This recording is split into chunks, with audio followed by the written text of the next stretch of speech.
예, 월요일 뉴스탑10은 여기부터입니다. 그동안 정말 많은 국민들이 답답함을 잘 참아왔습니다. 이 강도 높은 사회적 거리두기를 한 지 한 달여 만에 어제 정세균 국무총리가 일부 거리두기 완화를 발표했습니다. 내일부터 5월 5일까지는 지금까지의 사회적 거리두기의 건강을 유지하면서 일부 제한을 완화하겠습니다. 일부 완화를 하기는 했습니다만 유흥시설이나 아니면 실내에서 하는 체육시설 그리고 학원이나 종교시설 같은 경우는 행정명령을 유지하고 있고 또 가능한 한 좀 더 안전해질 때까지는 운영을 자제할 것을 공고드리고 있습니다.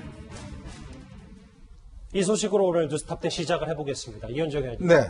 실제로 그 완화가 발표된 건 어제였지만 네. 주말 사이에 교통량이 지난주에 비해서 현격하게 좀 늘어났다고 하더라고요. 그렇습니다. 제가 주말에 시외를 좀 나갔다 왔는데요. 확실히 차가 많아졌어요. 그리고 이제 시내 중심가의 식당가들 보면 저녁에 보면 굉장히 손님들로 많이 붐비는 것을 좀 볼 수가 있었습니다. 결국 이제 우리가 한 달 동안 그나마 많이 참으면서 사회적 거리두기를 해왔는데 문제는 여전히 아직까지 환자 수가 물론 10명으로 줄였지만 실제로 이게 확산 가능성이 여전히 있는 것이고요. 아직까지 생활 방역으로 가기에는 뭔가 좀 부족함이 있다라고 정부는 판단한 것 같습니다. 일단 그래서 고강도 거리두기를 일단 좀 완화된 거리두기로 좀 바꿨는데요. 그렇죠. 아마 이런 조치는 일단 유흥과 종교, 그다음에 생활체육시설, 뭐 스포츠센터라든지 교회라든지 이런데 그동안은 운영 중단을 권고를 했는데 이번에는 운영 자제를 일단 권고를 했습니다. 사실상 이제 어떤 가동이 된다는 그런 측면이겠죠. 그렇다면 이제 이번 주말부터 시작해서 교회나 성당 같은 데서 이제 모임이 이 방역 원칙을 지키는 상황에서 이제 아마 모임이 시작될 것 같고 조금씩 진행되는데 문제는 아직까지는 이제 학교 개학은 아직은 멀었다고 보는 겁니다. 그래서 현재는 생활 방역으로 가기는 여전히 아직까지는 좀 난제가 있다 이렇게 볼 수가 있을 것 같습니다. 그래서 초등학교 저학년을 중심으로 온라인 개학도 시작이 됐죠. 그런데 완화 발표 하루 만에 오늘 정은경 본부장이 이런 말을 꺼냈습니다. 같이 들어보실까요? 이게 어느 정도 유행과 완화를 반복하다가 겨울철이 되면 좀 더 바이러스가 생존하기 좋아지고 또 밀폐된 그런 환경으로 접어들기 때문에 대유행으로 이어질 가능성이 있다라고 보고 있습니다. 이러한 기간을 길게는 몇 년으로 예상하고 있습니다. 우리는 이제 이 기간 동안 코로나19 이전의 일상으로 복귀할 수 없다는 사실을 받아들여야 합니다.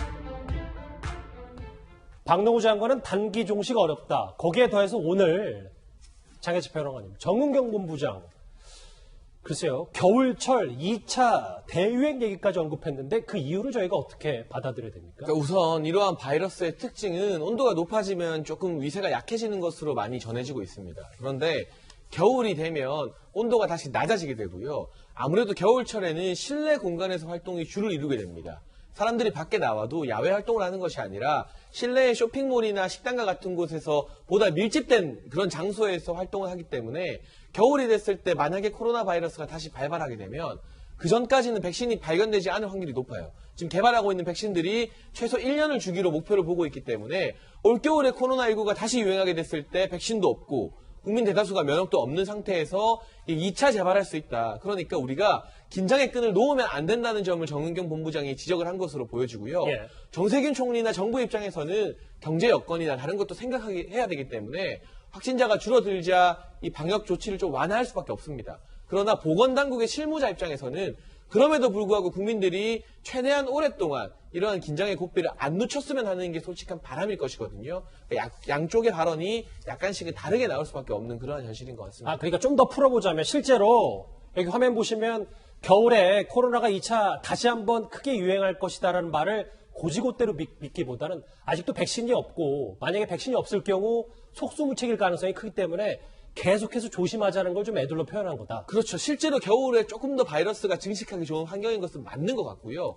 더 조심하자는 이야기인 것 같고 박능우 보건복지부 장관 역시 이제 코로나19 이전으로는 우리가 돌아갈 수 없다고 말하거든요. 맞아요. 여러 가지 산업도 언택트라고 해서 비대면 서비스 산업이 앞으로의 시대에서 주류를 이룰 것이다 이런 관측이 나오고 있는데 산업적인 측면뿐만이 아니라 방역 측면에 있어서도 국민 개개인이 본인들의 어떤 방역, 위생에 대해서 코로나19 이전과는 비교도 할 수 없이 신경을 써야만 하는 그게 선택이 아닌 필수인 시대가 되었다고 정은경 본부장이나 박능우 장관이 강조를 하는 것 같습니다. 이게 여름에 코로나19 확진자가 때로는 안 나와도요. 무조건 어디를 가면 손소독제 쓰고 웬만하면 마스크도 착용하고 예. 하는 것이 이제는 일상이 되어버렸다는 그런 점을 강조하기 위한 메시지로 보여집니다. 김상혜 평론가. 네. 실제로 보건당국이 최대 고비라고 보이는 시점이 바로 여기인 것 같아요. 그러니까 4월 말부터 5월 초까지 이른바 엿새간의 황금 연휴 여기를 좀 최대 고비로 보고 있는 것 같습니다. 예, 그렇습니다. 실제로 그 기간 호텔 예약률이 강원 제주 지역에서 한 80%에 이른다고 하고요.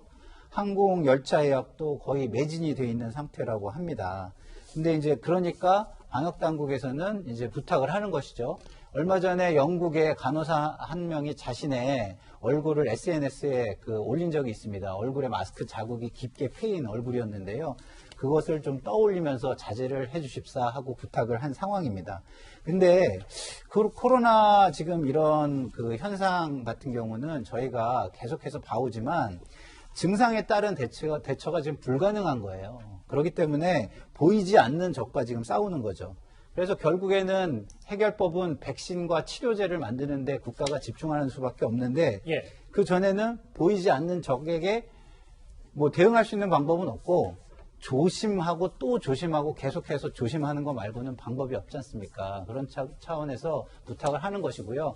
그러나 단계적으로 생활방역으로 점점 돌아오면서 경제를 계속해서 멈춰 세울 수는 없다. 이런 상황을 지금 맞이하고 있는 것 같습니다. 자, 그동안 참 많이 참았다는 시민들입니다. 이제 좀 마음 놓고 외출하려는 이들도 늘고 있는데요. 보건당국의 호소 하나 더 들어보겠습니다. 시간이 그래도 지나다 보니까 괜찮아질 것 같기도 해서 저는 일단 답답해서 나왔고. 지하상가가 안 되는데 저번 주부터 조금 풀어졌죠. 왔다 갔다 하는 사람이 더 많아요. 오늘도 의료 현장에서 마스크 자국이 얼굴에 선명하게 환자를 돌보는 그런 의료진들의 얼굴을 떠올려 주시기를 부탁을 드립니다.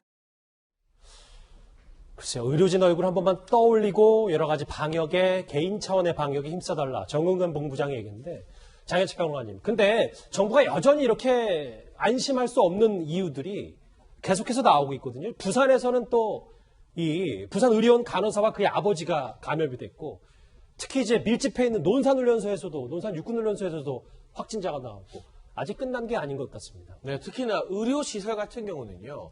여전히 코로나19와 맞서 싸우느라 의료진들이 의사, 간호사 할 거 없이 피땀을 흘리고 있습니다. 일반 우리 국민들이 생활하는 공간에서는 지금 신규 확진자가 다소 줄어들면서 긴장이 좀 늦춰질 수밖에 없는 상황이긴 해요. 그런데 이 부산 의료원 같은 경우도 아버지가 확진이 됐고 그 딸이 동시에 확진됐는데 그 딸이 간호사잖아요. 그렇게 되면 딸과 접촉한 의료진 환자들 전부 다 지금 격리 처리되었고 준 코호트 격리 처리에 준하는 그러한 조치가 실행되고 있습니다. 국군 대전병원 같은 경우도 의료진이 의심 증상을 보이자 병원 전체를 잠정 폐쇄할 수밖에 없거든요. 훈련소도 아주 특이한 케이스입니다만 특히나 병의원을 중심으로 코로나19가 1명, 2명이라도 확진되게 될 경우에는 그 병원 시설 전체를 사용할 수 없고 수많은 환자들이 피해를 감수해야 되는 부분이기 때문에 끝까지 방심을 해서는 안 된다. 의료원을 중심으로 한 방역 체계는 더더욱 만전을 기해야 한다는 그러한 메시지가 정은경 본부장으로부터 나오게 된 것입니다. 맞아요. 지금 화면 잠깐만 한 번 더 볼게요. 이제 부산도 그렇고 충남 논산 육군훈련소도 그렇고 마찬가지고요. 국군 대전병원도 그렇습니다. 일단 끝날 때까지 정말 끝난 게 아닙니다.